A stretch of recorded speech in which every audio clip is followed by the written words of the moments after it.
All right, this is Ed Carbajal for Spectation Sports. I'm speaking with Zach Scroggin, who competes at Fighting Alliance Championship 24, May 3rd. Zach, thanks for making time to talk. Yeah, thanks for having me on.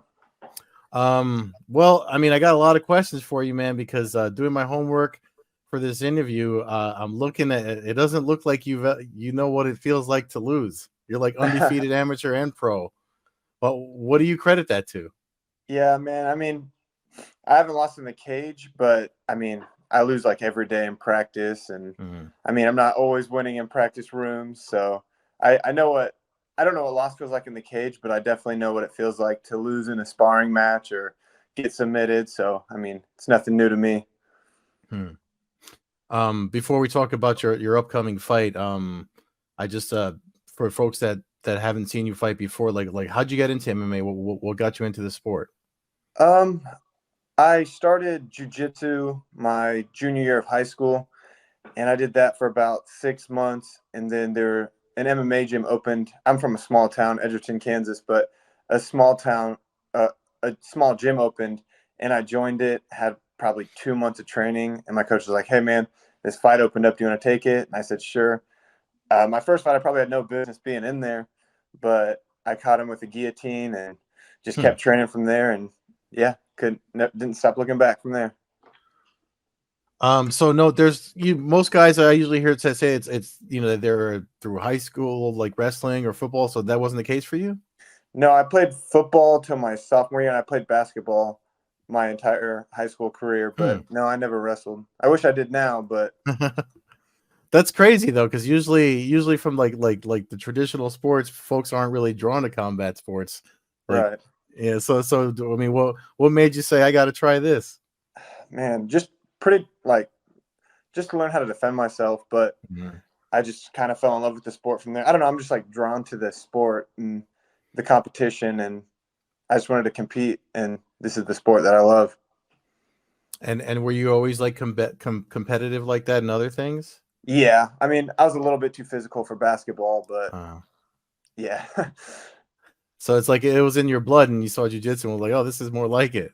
Yeah, for sure. I'm 6'3", I'm pretty tall, but I'm from a smaller high school. I'm from Eudora. Hmm. Eudora is where I went to high school, but I was the center, so I was going against guys way bigger than me. And the reason I could like hold myself down there was because I was just so physical compared to the other Hmm. guys. So yeah, I feel like I was a little too physical for basketball, but that's what kind of got me into combat sports. Hmm. And this fight coming up on May. I mean, are you still facing Tyler Stinson? Nope. He backed out probably 6 weeks ago, and then I had Oh wow. another opponent change, Dwayne Johnson. He backed out about 2 weeks ago, and then my third opponent is Zach Busha. And funny story is he's cornered me for a couple of my fights. He was an old coach, old training partner, so it's kind of weird sharing the cage with him. Oh no, that's kind of like, but that's kind of like he knows you then. Like that's a hard fight to take. Yeah, we haven't trained for probably 4 years or so, but Mm. we trained for probably I mean, a good 3 years together. But I'm a different fighter now, and he's a different fighter. So yeah, That's really interesting though, because it's like, when you see folks that have, they share training sessions together. I mean, you gotta. I know you said there's a 4 year gap, but it's like you got to come with something that they haven't seen before. Like that doesn't concern you at all. That he kind of knows your base like game. no, he kind of knows my base game, but I also know his. Mm, So it's kind of I don't know. I think once we get in there, he'll see stuff that he's never seen from me before. So I'm excited to show mm. how much I've improved since I've been training at Marathon. Wow. I mean, and that's really interesting. Just because so like it's a live fight. Obviously, I mean, when the cage door closes, you got to handle business the business at hand. How do you put the history aside so that you can do what you've been doing, what you have to do?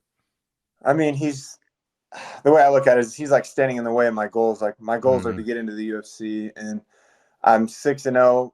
I'm gonna get another finish this fight, and I'll be 7-0. But he's the guy in the way of my dreams, so gotta mm, take him out. wow. Yeah, yeah. I mean that seems to be the take for a lot of folks that wind up in that situation. It doesn't happen that often, but it always intrigues me when I hear it. Yeah, it's Um, definitely a weird situation, but it's got to be done. yeah, and the flip side is that they're probably in the same mindset too. So nobody can hold back when you're in a situation like that. Right, exactly. Yeah, and before and after, I would imagine, especially with sportsmanship, it's like we both get it. So you know, we'll handle our beef during Yeah, those rounds. Yeah. yeah, no bad blood. He actually messaged me before I even knew my opponent backed out and was Mm. like, "Hey, man, like, looks like your opponent backed out. They came to me. What do you think?" And then pretty much it came down to I said, "I'm down if you are," and then he accepted. So And that's all that needs to be said. Yeah. exactly. So just because I mean I know you talked about your how you got into it through jiu-jitsu and stuff like that, but I noticed you got a lot of like KO and TKO wins, like in the current landscape of MMA, like when the sport started, there was guys like kickboxers that came into MMA and jiu-jitsu guys that came into MMA. Do you consider yourself like a jiu-jitsu guy in MMA, or just an all-around, like, are you well-rounded as Yeah, everybody likes to, like, what type of fighter do you consider yourself? I would say I'm pretty well rounded. I mean, you have to be in the sport, and Hmm. I I started out in jujitsu, and then I stopped jujitsu for a little bit, but and then I just focused on my striking. But now I'm at a gym full of, I mean, we got kickboxers, we got a bunch of wrestlers. Like Nick Meck is my main training partner, and he's Hmm. just a stud wrestler. I go with Trey Ogden, who's a killer wrestler. So I get my wrestling in, and I mean, I would say I've definitely improved my wrestling, and I've definitely improved my striking. So yeah, I'd say I'm pretty well rounded. Yeah. I mean, like you said, you have to be, and with the framing you have and stuff like that. I mean, you talked about coming from basketball and being 6'3", like from my observing the sport, guys with your build are usually the hardest to deal with. You know what I mean? Like everyone with that frame, the ectomorphic frame, seems to just naturally do well in MMA. I mean, it Right. looks like that's the case for you. You mentioned your goal being in the UFC. That's actually what was my next question. The long-term goal. The UFC is where you want to be. With the sport so big now. Is that still like the main focus?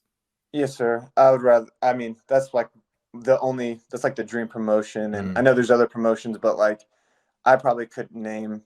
I mean, no offense, but I probably couldn't name like 20 fighters in Bellator or PFL.